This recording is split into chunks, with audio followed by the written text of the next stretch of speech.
ታፍሩበታላችሁ። ባይዘ መሐመድን በጣም ነው የምትሸማቀቁበት። ዊ ኖው ዳት መሐመድ ያሸማቅቃችሁ። አሁን ላይ ቲክቶኩን እያደረግነው ያለነው ምንድነው? መሐመድ የሚለውን ስም በራሱ መስማት የሚያሳቅቅ የሚያሳፍር እንዲሆን እናደርገዋለን። ገና ለሰውየው ለግለሰቡ መልእክት የምናስተላልፈው ከዚህ ድርጊት ተቆጠብ፣ በስህተት አድርገህ ከሆንክ ይቅርታ ጠይቅ፣ ወደ ፈጣሪ ተመለስ። ታፍሩበታላችሁ። ባይዘ መሐመድን በጣም ነው የምትሸማቀቁበት። ዊ ኖው ዳት መሐመድ ያሸማቅቃችሁ። አሁን ላይ ቲክቶኩን እያደረግነው ያለነው ምንድነው? መሐመድ የሚለውን ስም በራሱ መስማት የሚያሳቅቅ የሚያሳፍር እንዲሆን እናደርገዋለን። ገና ዛሬ ሙሐመድ ነገ ሙሐመድ አሁን ሙሐመድ ኋላ ሙሐመድ ማሸ ሙሐመድ ነገ ሙሐመድ። ሰላም እንዴት ናችሁ? ሰሞኑን በቲክቶክ ከጠፋን በኋላ እነኚህን ቪዲዮዎች ወይም መሐመድን ታፍሩበታላችሁ የሚለውን ንግግሬን ትሬንድ አድርገውት በጣም በርካቶች ቪዲዮ እየሰሩብኝ ነው። እውነት ነው፣ ታፍሩበታላችሁ፣ ትሸማቀቁበታላችሁ። ስለምታፍሩበትም ነው ደጋግመን ውይይት ጥሪ ያቀርበንላችሁ የሸሻችሁት። በክርስቶስ አምላክነት ላይ ለዘመናት ውይይት ተደርጓል። በመጽሐፍ ቅዱስ ላይ ለዘመናት ውይይት ተደርጓል። እስቲ አንድ ውይይት በነብያችሁ ላይ ይደረግ ተብላችሁ ኡስታዞቻችሁ አናደርግም ያሉት ፈርተው ነው። ዩቲ አይነው አንቺ ምንም ስለማታቂ ነው ይሄንን ኬዝ ይመስለኛል ቪዲዮ የሰራሹ። ሚያውቁት ግን ነብያችሁ እንደሚያሸማቅቅ እንደሚያሳፍር፣ አስተምሮቱ ልምምዱ እያንዳንዱ የሚያሸማቅቅ ነው አይደለም የሚል ካለ ይኸው አሁንም ኦፕን ቻሌንጅ አደርጋለሁ። በተለይም ኡስታዝ ካሊድ የሰራኸው ቪዲዮን ተመልክቼዋለሁኝ፣ ያስተላለፍከውን ጥሪም አይቼዋለሁኝ። ከውይይት ጋር በተያያዘ ቲክቶክ ላይ ለሚሰራው የተናገርካቸውን ሰምቼዋለሁ። ሰው ሼር አድርገውልኝ ነበረ ዘመዶችህ። ስለዚህ ለምን ውይይት ጥሪውን አንተ አትቀበልም? የውይይት ጥሪውን ነብያችሁ እውነት ሮል ሞዴል ይሆናልን? አንተ የምታወራው እንዳለ መጽሐፍ ቁርአንህ ላይ የሌለ ሐዲስ ላይ የሌለ ለሰዎች እንዲስማማ አድርገህ የምንነግረው ነገር ውሸት እንደሆነ ያውቃለሁ። ለማያውቁ ቁርአን ላይ ያለ ነብይህ እንደዛ አስተማረ ስለሚመስላቸው ልሸውት ትችላለህ።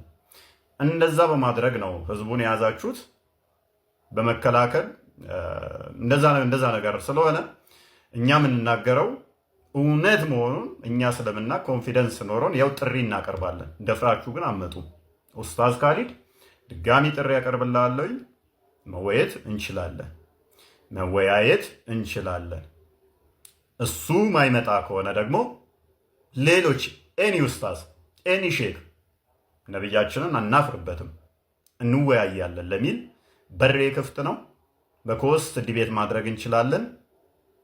ምናልባት በየቀኑ ሚስቱን እንደሚያሰልማት ሙስሊሞችን እንደሚያሰልመው ኡስታዝ ቤቴ መጣችሁ ጠይቁኝ ምናምን ማይል ኡስታዝ መጥቶ ከኔ ጋር በኮንፊደንስ የሚወያይ ካለ በኮስት አም ሬዲ። ዩቲ እንደውም ለአንቺ ሌላ አድቫንቴጅ ልስጥሽ። ቤትሽን ክፈቺ፣ የፈለግሽውን ኡስታዝ ጥሪ። አንቺ ቤት መጥቼ መወያየት እችላለሁ።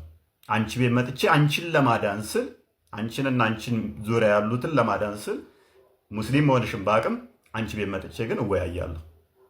አንቺ ቤት መጥቼ የፈለግሽውን ኡስታዝ አንቺ በአንቺ ቤት ውስጥ አንቺ እየተቆጣጠርሽ እወያያለሁ። አንድ ኡስታዝ አይደለም ገዝቱ የሚችለው 9 ሰው ነው አይደል? 8 ኡስታዞችን ደርድረሽ ብቻዬን ሆኜ እኔ መጥቼ እወያያለሁ።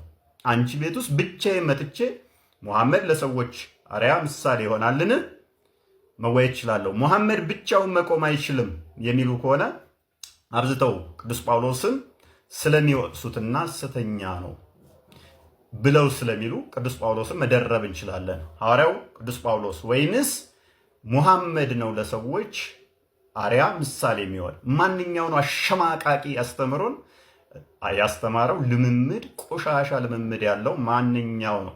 መወያየት እንችላለን። ዩቲ 100% እርግጠኛ ሆኜ እነግርሻለሁ፣ አንዱ ኡስታዝ አይቀበልም። ይሄ ምልክት ይሆንሻል ተስልምና ለመውጣት። ለአንቺ ብቻ ሳይሆን በአንቺ ዙሪያ ላሉ ይህን መልእክት አስቀምጣለሁ። ምን አንዱ ኡስታዝ በነብዩ ላይ ደፍሮ አይወያይም። አንዱ ኡስታዝ አይወያይም። ነብዩ ለሰዎች አርያ ምሳሌ ይሆናል ብሎ ብቻውን አቁሞ መወያየት የሚችል የለም። ጳውሎስን ደርቤለት የሚወያይ የለም። አምሹር ያፍሩበታል፣ ምክንያቱም ይሸማቀቁበታል። ዛሬ ማታ ከምሽቱ 3 ሰዓት ላይ እንገናኝ። በየቀኑ ሙስሊሞችን እንደማስለም ክርስቲያኖች ፊት መጥቶ መወያየት ወኔ ይጠይቃል። ወደ ውይይታችን ንግባ። ሰዓታችን ስለደረሰ ኦኬ ሰላም ውይይታችን ንግባ። ያው 3 ደቂቃ ነው የምናወራው እንትን ለመደማመጥ እንዲያመች፣ እንደገና ደግሞ ኦቨርላፕ እንዳያደርጉ ድምጾች ኦቨርላፕ ተብሎ አለመግባባትና ሚስ አንደርስታንዲንግ እንዳይፈጠር 3 ደቂቃ ነው እንትን የሚለው። ከፈለጉ መጀመር ይችላሉ።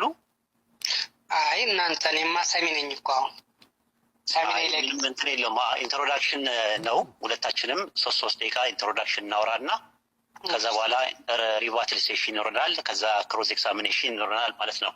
ኦኬ አሰላሙ አለይኩም ወራህመቱላሂ ወበረካቱ። ያ ሙስሊሙ ነው ሙስሊማት፣ እንዲሁም ይህን ፕሮግራም የምትከታተሉ ክርስቲያን ታዳሚዎች ሁላችሁንም ሰላም ብያለሁ። ኢንሻአላህ ዛሬ የምናደርገው ውይይት ከማጋ ነው? ከመርጌታ ሙሴ ጋር ነው የምናደርገው። የምንወያይበትም አርዕስት ትሪኒቲ ነው። በስላሴ ዙሪያ እንወያያለን ማለት ነው። ኢንሻአላህ እኔ 3 ደቂቃ ያክል ኢንትሮዳክሽን በስላሴ ዙሪያ አወራና ከዛ እሳቸውን በ3 ደቂቃ በኋላ ከዛ ሪባትል ሴሽን እያለ ይቀጥላል ማለት ነው። እንደምናውቀው በቁርአን ውስጥ በግልጽና በማያሻማ መልኩ ሱረቱል ኢኽላስ ምዕራፍ 112 ቁጥር 2 ላይ ምንድን ነው የሚለው? ቁል ወላሁ አሐድ ይላል። በደርሶ አላህ አንድ ነው። አላሁ ሰመድ ይላል። አላህ የሁሉ መጠጊያ ነው ይላል። አላህ አንድ ነው ተብሎ የተቀመጠበት የአረብኛው ቃል አሃድ ነው። አሃድ የሚለው ለአንድ ቅዋሜ ማንነት የምንጠቀምበት ነው። በተጨማሪ ደግሞ ሁወ ይላል። ሁወ ማለት እርሱ ማለት ነው። 3 አካላት ቢኖሩ ኖሮ እነርሱ ብሎ ይጠቀም ነበር ማለት ነው።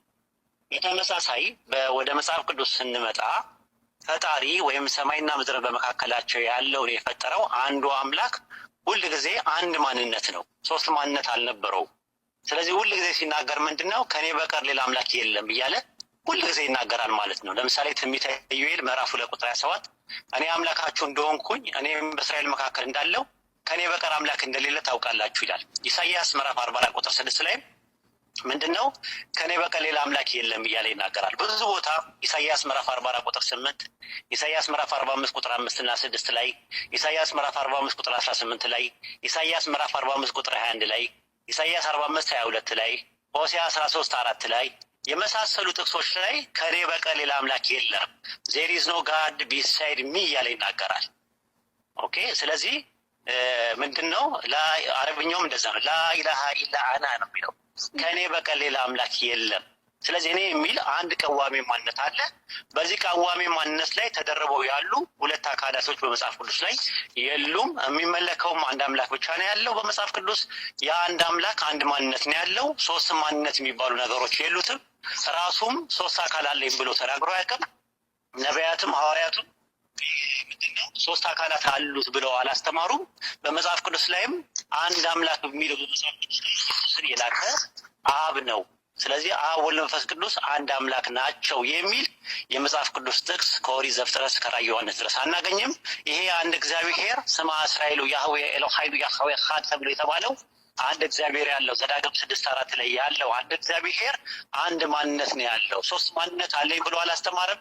ነቢያትም እግዚአብሔር 3 አካል ነው ብለው አላስተማሩ። ሐዋርያትም እግዚአብሔር 3 አካል ነው ብለው አላስተማሩ። ጨርሻለሁ።